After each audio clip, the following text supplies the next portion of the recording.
Tales of the dark metal-clad soldiers of Sanctumfountains have made their way across the entire land. A grand fortress with a port so vast many dwarves will gasp at its scale.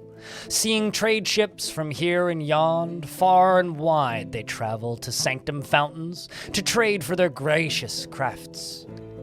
The dwarves of Sanctumfountains are great in number. Their strength is barely even known.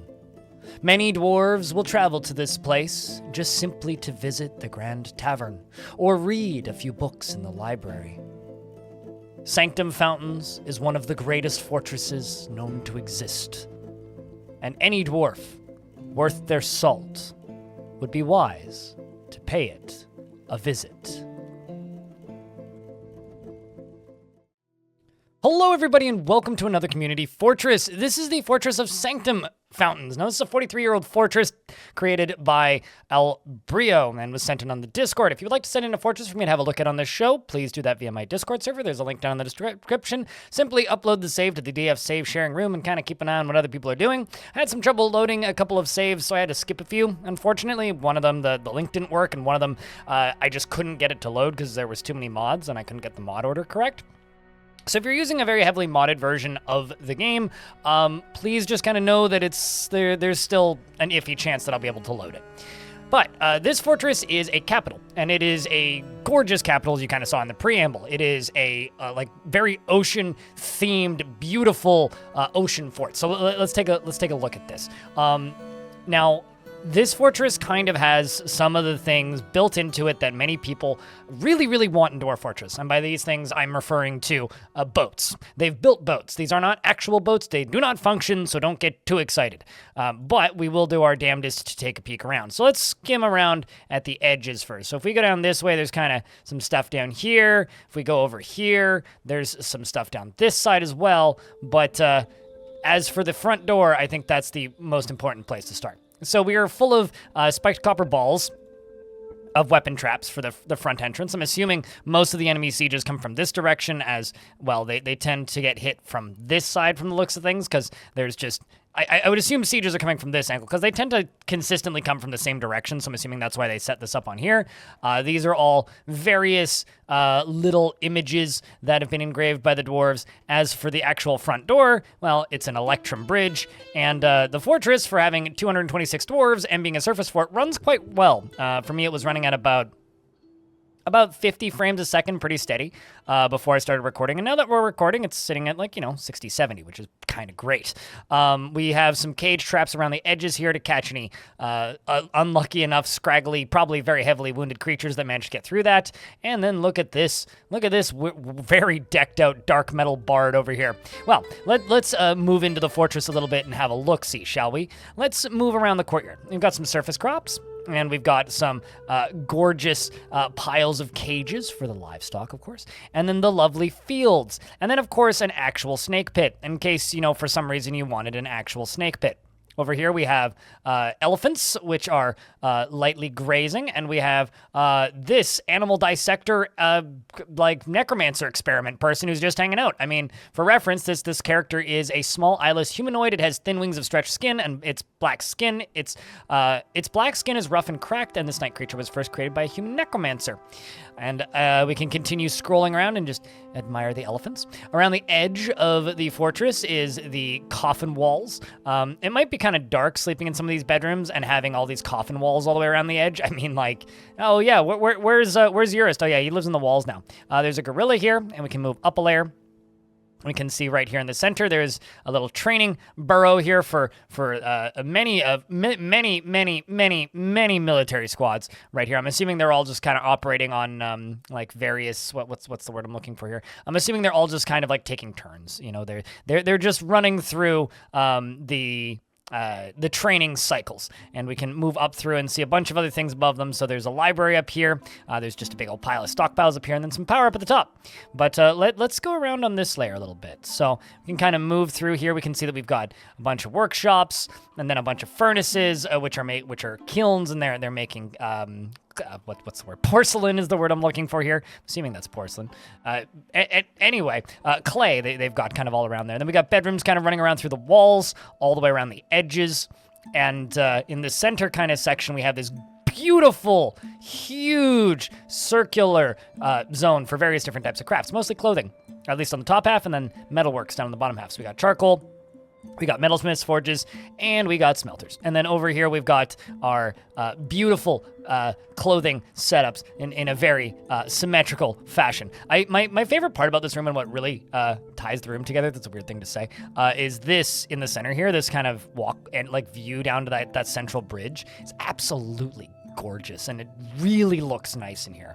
I also really like the detail that all of the dwarves' bedrooms get these little fortifications so they can peer out. They got some natural light and all that jazz, and just absolutely gorgeous. Also, look at these giant peregrine falcons and giant parrots. Those are just awesome. Love big animals. Everybody loves big animals. We can move up a layer, and then if we hit Z over here, we can see this is the Golden Dumpling, our tavern. And in here, we do actually have a couple interesting characters. We have some chameleon potters. Now, there's something kind of interesting about these chameleon potters. I don't know if they use DF hack or one of the various other methods of getting these characters to join, but they're blinking gray. Them blinking gray means that they are a nemesis of your faction. Essentially means that they either are or were at one point an enemy of your faction, which I think is kind of interesting that we've got all these animal people in here that are all blinking gray. But that's just kind of a little factoid. But aside from that, we also have these various necromancer experiments living and hanging out with the dwarves. I mean, everybody's friends here, I assume. And then over here on this side, we have what I'm assuming is a dining hall. Is this attached to the tavern? It is not attached to the tavern. So if you actually click on the dining hall and click the golden dumpling and assign them as the same thing, then they can spread between both of the zones and actually get the benefits of both zones as well as dancing in the dining hall. I mean, don't you want dwarves dancing on the tables? I mean, come on. Who doesn't want that? I know I certainly do. And then down here we have some more dining halls. These are assigned to nobles. And then this one down at the bottom here is a beautiful, beautiful temple full of as many instruments as you possibly can get. Although a lot of these are constructible instruments and not stockpile instruments. So a lot of these instruments, actually, what you want to do is you want to go into the, where is it? Instrument section, and then actually construct these. Because if they're just sitting in stockpiles, they can't actually be used. They can only be used if they're constructed, like these ones. So I'm not entirely sure what the purpose of that. Maybe it's just like the collection. I don't know. I would put them on pedestals if it's just a collection. And then one layer up, we got more temples, and then a bunch of guild halls, as well as a very large bear. Everybody's favorite bear. More bedrooms around the outside, of course. And I really, really like the use of open space, allowing us to see down. It's a very, very, very, very, very nice touch. We have these very large, well, not very large, but spaces for alcohol. I also have to say, for the number of dwarves that are in this fort, the resources here are actually quite reasonable. Like, it's not super over prepared or anything. I haven't seen baby orangutans in this game yet, and oh my god, they're adorable. Also, of course, orangutans. I actually have an orangutan in my current fort. And this is kind of like, you know, your guild halls for all of your various guilds, as well as a couple tombs. I wonder if these are, oh, these are for animals. Interesting. Except for that one. That's not an animal. Well, the one in the middle is a monkey, so must have been an important monkey. And then up here we have the bookkeeper's office, which I quite like. As we move up, we start to see a little bit more of the layout of the fort. We got a big ol' bird pile over there. It's not really a dog pile, it's a bird pile. And then we have the hospital, I'm assuming, yes, the copper home, which is the hospital in the center. A big ol' office, I really like that. Is that the chief medical dwarf? Oh, that's cool. And then down here we have some more guild halls, pen and pasture for big puppers, and, you know, a temple, and, you know, the other side, half the copper home. We can move up, and up here we can, of course, see space for the Duke and the Queen, as well as a pile of monkeys, because who doesn't need a pile of monkeys? I also like that they're doing something that I do sometimes, and I really like the way these layouts look. These are very creative. But you put all three of the offices in one room, and you just kind of decorate them up as much as absolutely possible. I really like the mahogany tables. I just got to say, there's a lot of wood textures in this version of the game that I really, really like the look of. I know some people will be like, it's not dwarfy, but I mean, it's dwarfy enough for me. And then down here we have space for the Duke, of course, some tombs, and then over here we have space for the Queen, and of course these cinnabar statues, which look lovely, I would like to note. And then up here we have even more office space for outpost liaisons and mayors and all of that beauty. And then here's the top of the fort. And up at the top of the fort is a human. who must be in trouble for something. I don't know what they did, but they're in a dark metal cage, so there is that. Up here we have clear glass, as well as more clear glass, and then out here there's one other major thing that we have to look at for this fortress, which is the actual docks, which are these ships.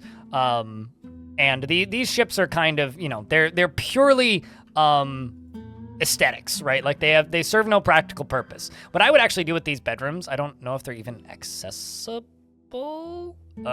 If they're accessible, what I would do is I would set it so that these bedrooms can be used by visitors to the fortress by clicking on them and then clicking on this button and then attaching them to the golden dumpling, which would allow anybody who's staying in the golden dumpling as a visitor to sleep in these beds. But that's just what I would do, because that would be kind of thematic and cool. I like that you've also filled them up with items as if they're like trade ships and stuff, and this one with like the little pseudo mechanical look is pretty damn cool as well. And then of course more storage in that ship over there. Just an awesome look for this fortress. Now I'm gonna unpause it and we're gonna swap over to ASCII because I want to see what these waves look like, or if there's waves. Is there waves? Oh man, there is. Of course they're all at the back here, and like you can see them clipping through the fortress. Oh, that's very Dwarf Fortressy, but man, that's a cool look. Look at that. This game's cool. You know, I gotta say, it doesn't matter how much I play with graphics in this game, I will always adore the ASCII. Thank you very much for watching this video. If you would like to see more videos like this, you should check out this YouTube channel. There's a huge playlist of these. And if you thought that this fort was cool, good lord, it is massive. This is an awesome fort. If you think forts like this are cool, well, not all the videos are like this, but there is a very large collection of different fortresses on my Discord that you could go take a peek at. This has been Sanctumfountains, sent in by Albreo. If you would like to see more fortresses like this, check out the YouTube channel. At this point, you're probably seeing my patrons on the screen, so thank you very much for watching this video, and I hope to see you in the next one.